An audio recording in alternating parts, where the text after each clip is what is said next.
Hello and welcome to Medical Dialogues, your daily dose of health and medical news. I am Dr. Nandita Mohan.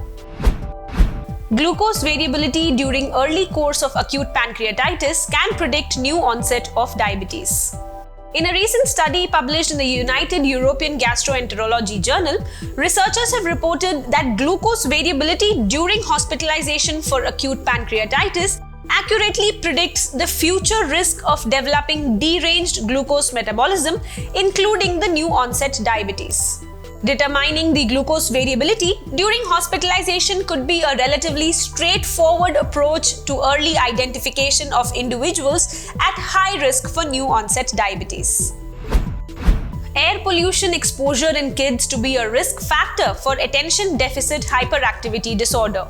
Children with attention deficit hyperactivity disorder, commonly the ADHD, have trouble paying attention, controlling impulsive behaviors, or even be overly active.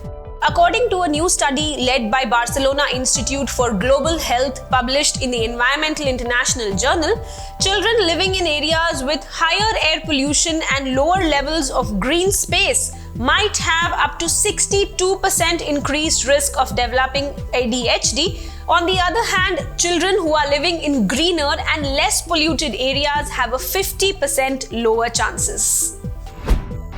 House dust mite sublingual immunotherapy effective for allergic asthma.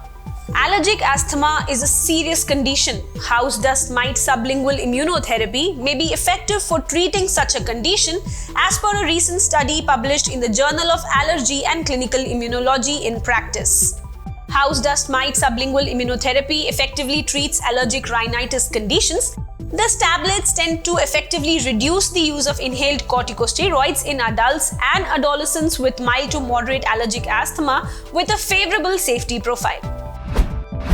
The CREDENCE trial, as we talk about it, Canagliflozin does not impact risk of neuropathy evidence in diabetes. High blood sugar can injure nerves throughout our bodies, and diabetic neuropathy being the most common complication.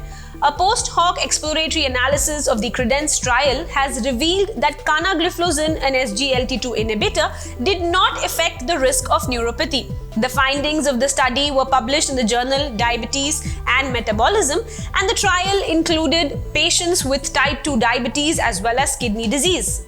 The sample size, that is all the patients, were randomized to receive Canagliflozin 100 mg daily or categorized into the placebo group.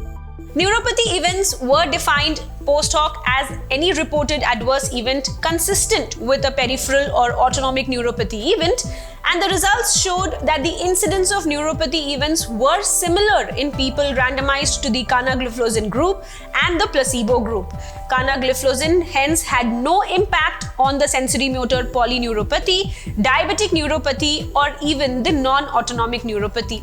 The trial then further concluded that Canagliflozin did not affect the risk of neuropathy events in the CREDENCE trial. This definitely is a landmark trial. That's all for today. Stay safe. Never miss a medical update from Medical Dialogues. Like, subscribe, and press the bell icon.